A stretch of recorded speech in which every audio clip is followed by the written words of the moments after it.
Everyone, good morning, Radhe Radhe. एक story के माध्यम से मैं आपके शरीर, आपके मन और आपके आत्मा के ऊपर आज काम करने वाली हूँ, लेकिन थोड़ा सा पेशेंस रखते हुए इस स्टोरी को जरूर सुनिएगा। आपके बहुत सारे प्रश्नों के उत्तर इसमें मिलेंगे और बहुत पॉजिटिव मिलेगा। तो ये कहानी 3 लोगों पे है, मंत्री, राजा और लकड़हारा। जहाँ पे राजा का महल होता है, उसी के पास से एक लकड़हारा रोज लकड़ी काटने सुबह सुबह जाता है और शाम में लौटता है उसी जगह से। और रोज राजा अपने खिड़की से उस लकड़हारे को देखता है। जब वो सुबह में राजा उस लकड़हारे को देखता है तो उसके मन में ना बहुत दया का भाव आता है लकड़हारे के लिए, और वो बहुत उसके लिए ऐसा फील करता है कि कितना मुश्किल होता है इसका लाइफ, कि कितना मेहनत करता है, ये सारी चीज़ें आती है और वो दया आता है उसके मन में। सेम जब वो शाम में जब वो लौटता है लकड़हारा, तो उसके मन में लकड़हारे के प्रति थोड़ा सा घृणा सा भाव आता है। राजा बहुत कंफ्यूज हो जाता है कि ऐसा क्या है कि एक इंसान के लिए मेरा सुबह अलग भाव है और शाम में अलग भाव है, ऐसा क्यों हो रहा है। अक्सर हमारे लाइफ में भी ऐसा होता है, आप रिलेट कीजिएगा, मैं तो बहुत ज़्यादा कर रही हूँ।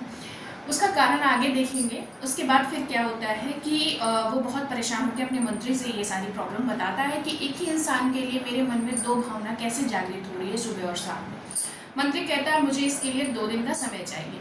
मंत्री पहुंचता है लकड़हारे के घर, लेकिन अपना रूप बदल के, कि वो पहचान ना पाए कि वो मंत्री है। जाने पे लकड़हारे से उसका हालचाल पूछता है और उसके बाद फिर कहता है कि उसका नज़र मंत्री का उस एक दरवाजे पे पड़ता है जो बंद रहता है।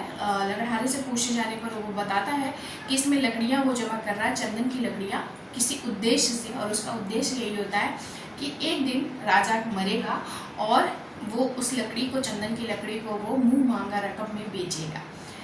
तो जब वो सुबह में जब वो जाता है लकड़ी काटने, तो उसके माइंड में ये चीज़ें रहती हैं कि जब वो सुबह जाता है तो उसके मन में ये रहता है कि मुझे आज दिन भर काम करना है और अपने जीवन यापन के लिए कुछ पैसे कमाने हैं।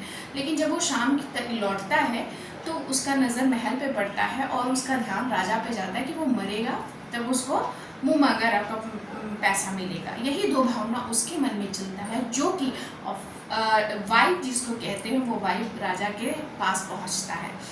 मंत्री को भी सारा बात समझ में आ गया। जैसे मुझे यहाँ तक पढ़ने के बाद मुझे बहुत सारे प्रश्नों के उत्तर मिले, उसी तरीके से मंत्री को भी समझ में आ जाता है कि पूरा माजरा क्या है। वो लकड़हारे को कहता है कि तुम्हें मुँह मांगा रकम में बेचने के लिए इस लकड़ी को उसकी मृत्यु का इंतज़ार नहीं करना होगा।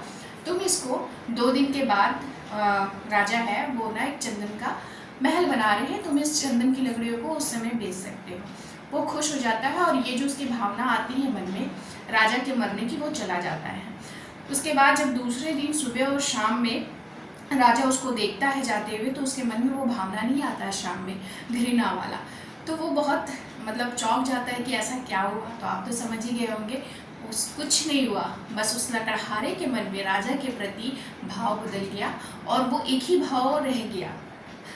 राजा के मन में सुबह भी उसको दया आने लग गया और शाम में भी दया आने लग गया।